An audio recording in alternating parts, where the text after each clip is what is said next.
Karena Tuhan kita adalah pembuat sejarah. Dia membuat yang tidak ada menjadi ada, yang mati menjadi hidup. Dia pelukis kehidupan kita. Dia di balik layar membuat segala rencananya yang terbaik bisa terjadi dalam kehidupan kita. Nah, dalam hidup ini kita punya pilihan. Apakah kita mau jadi pemain atau kita mau jadi penonton? Apakah kita mau menjadi pembuat sejarah, history maker, atau kita mau jadi saksi sejarah? Apakah kita mau menjadi problem solver atau menjadi problem victim? Kenapa kita perlu menjadi history maker? Karena dunia ini masih belum jadi Firdaus. Indonesia masih belum jadi surga. Di sekitar kita masih banyak orang yang putus asa karena masalah keuangan, problema rumah tangga. Di bangsa ini masih banyak anak-anak yang mengalami gizi buruk, bahkan buta huruf, karena tidak ada guru yang siap mengajar di daerah pedalaman Indonesia. Bahkan di kota kita sendiri masih banyak orang yang gak bisa berobat. Disinilah pentingnya untuk kita jadi pembuat sejarah bagi bangsa kita. Don't ask what your country can do for you, but ask what you can do for your country. Jangan tanyakan apa yang negara ini bisa lakukan pada kita, tapi tanyakan apa yang kita bisa lakukan buat negara ini. Selama kita hidup di dunia ini, sebetulnya Tuhan beri kesempatan untuk kita menjadi sejarah. Sebab ketika kita kembali lagi ke surga, kita gak punya kesempatan lagi bikin sejarah. Karena semua di surga sudah sempurna. Kenapa Tuhan titipkan usia kepada kita 70 tahun sampai 80 tahun, 90 tahun di muka bumi? Untuk membuat bumi ini seperti di surga. Mungkin Anda bertanya, bagaimana saya bisa melakukan pekerjaan besar sedangkan saya orang kecil, saya gak bisa apa-apa.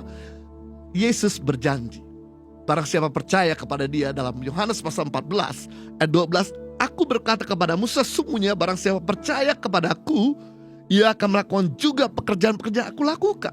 Bahkan pekerjaan-pekerjaan lebih besar daripada itu, sebab aku pergi kepada Bapa. Yesus berjanji kepada setiap kita yang percaya bahwa kita akan dilengkapi pekerjaan-pekerjaan yang besar, tanda-tanda ajaib untuk membuat sejarah. Yang menjadi pertanyaan, bagaimana kita bisa menjadi history maker? Saya mau bagikan yang pertama, untuk kita jadi history maker, hidup selalu bergantung dengan Roh Kudus. Bergantung pada sumber. Tidak bisa lepas daripada sumber.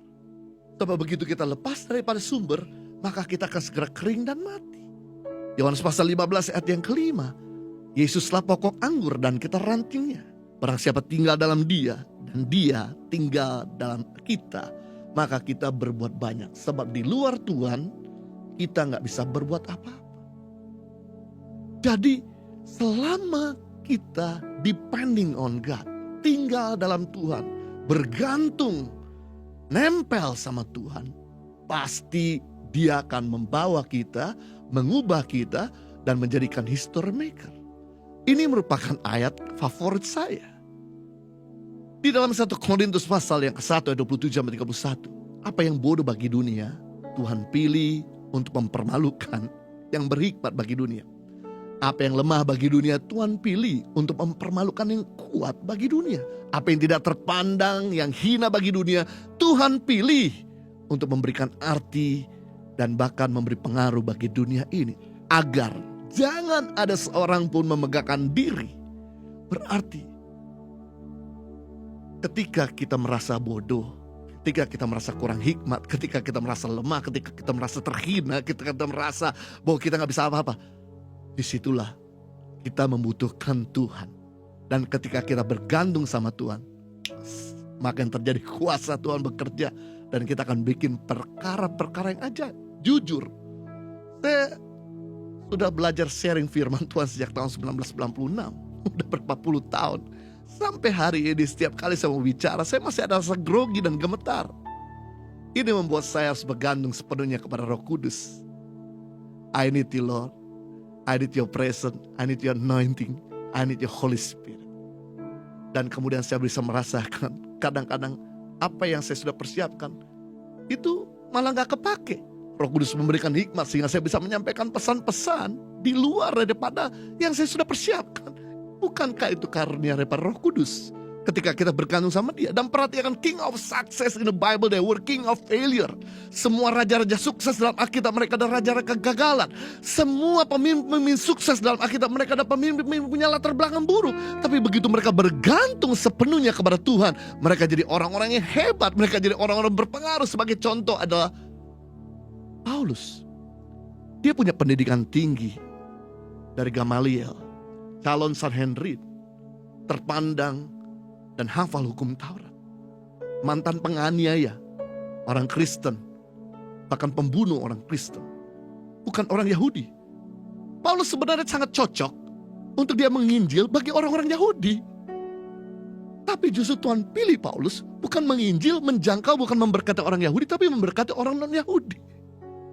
Membuat Paulus harus bergantung sepenuhnya kepada Roh Kudus. Petrus, dia tidak memiliki pendidikan tinggi. Seorang nelayan miskin. Seorang pengecut sampai nyangkal Yesus 3 kali. Sebetulnya Petrus sangat cocok menginjil atau jadi berkat buat orang non-Yahudi. Tapi Tuhan pilih Petrus untuk jadi berkat dan menginjil bagi orang-orang Yerusalem Yahudi yang berintelektual. Kan membuat Petrus ini sangat bergantung sama Tuhan. Musa adalah seorang yang tidak fasih bicara, anak budak Yahudi, mantan pembunuh. Tapi dipilih Tuhan untuk jadi pemimpin bangsa Israel yang tegar tengkuk dan melakukan pekerjaan yang spektakuler. Jadi tidak ada alasan bagi kita bahwa kita gak bisa dipakai Tuhan. Di akhir zaman Tuhan pakai generasi faceless, generasi nameless, generasi yang tidak terkenal, generasi yang bahkan tidak dikenal, diketahui. Tuhan bisa pakai. Kalau Tuhan bisa pakai Petrus, Tuhan bisa pakai Musa, Tuhan bisa pakai Paulus, Tuhan yang sama bisa pakai kita. Asalkan kita mau bergantung sepenuhnya kepada Roh Kudus dan bergaul sama Dia. Yang kedua, bagaimana kita menjadi history maker? Belajar berani melakukan yang orang lain tidak mau lakukan. Doing extra mile. Apa tuh melakukan extra mile? Melakukan sementara yang lain tidak mau lakukan. Maka kita jadi bikin sejarah. Yesus sebagai contoh. Untuk menyelamatkan dunia, dia bisa hapus dosa-dosa kita. Tapi justru dia doing extra mile, mengambil jalan tidak populer, turun dari surga ke bumi. Kemudian rela mati, dianiaya, dihina, dipermalukan, disiksa, dan mati dari kayu salib untuk menebus kita. Dia doing extra mile untuk merasakan penderitaan yang kita rasakan. Madam Teresa lakukan extra mile. Sementara anak-anak yang dibuang di sungai-sungai, yang tidak ada orang mau merawatnya, tidak ada orang mau mengobatinya, dia ambil anak-anak tersebut dan dia rawat. Nelson Mandela doing extra mile, sementara orang kulit hitam dan kulit putih tidak berbicara sama sekali, tidak berkuasa. Nelson Mandela membuat sejarah. Dia tokoh perdamai orang kulit putih dan kulit hitam. Termasuk Petrus.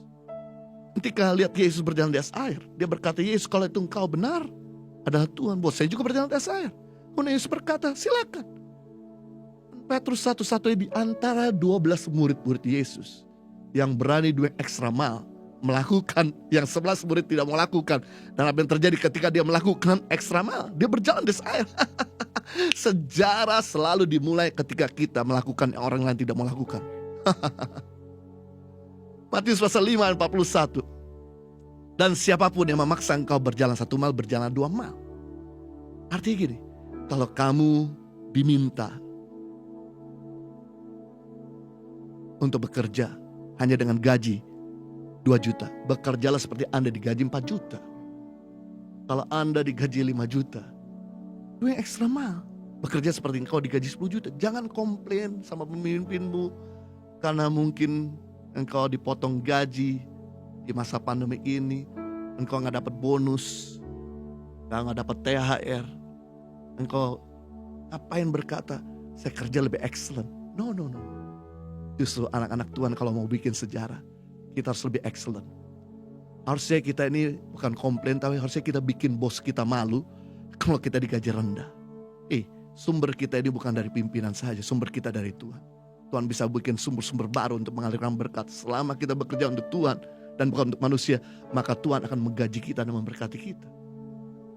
Lukas pasal 1:37. Dalam bahasa Indonesia, bagi Allah tidak mustahil. Tapi yang menarik dalam bahasa Inggris, for with God nothing is impossible. Bersama dengan Tuhan, kita lakukan perkara-perkara. Asalkan kita mau doing extra mile, melakukan yang orang lain tidak mau lakukan. Yang ketiga, bagaimana untuk kita bikin sejarah?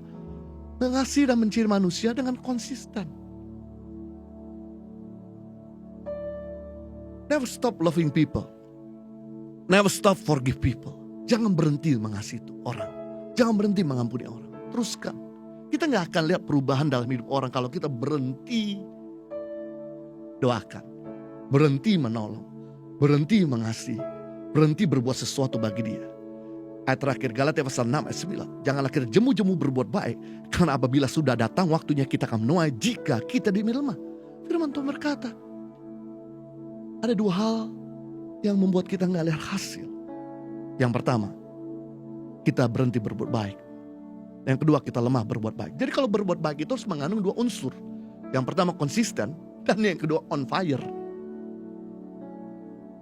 Maka kita akan lihat perubahan. Kenapa sampai hari ini kita gak pernah lihat perubahan dalam diri musuh kita, atau dalam diri orang di sekitar kita, atau dalam problem di sekitar kita? Karena kita kecewa berbuat baik. Karena kita tawar hati berbuat baik. Karena kita udah gak tahan lagi berbuat baik.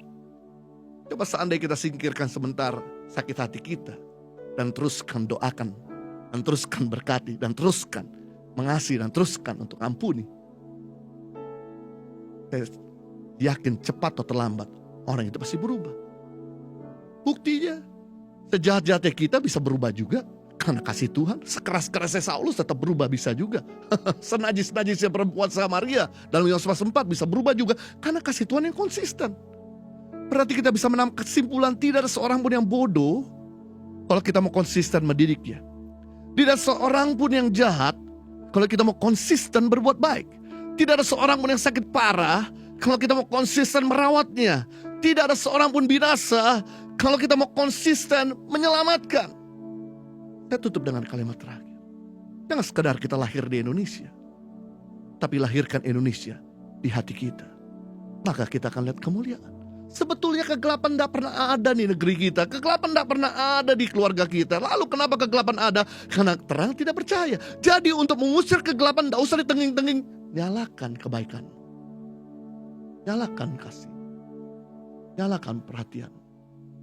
Nyalakan tindakan kepedulianmu bagi yang lain. Maka kegelapan sirna dari sekitar kita dan bagi bangsa Indonesia. Saya berdoa biar setiap kita jadi history maker. Bukan cuma kita menyembah Tuhan history maker, tapi setiap kita menjadi pembuat sejarah bagi lingkungan, kota dan bangsa.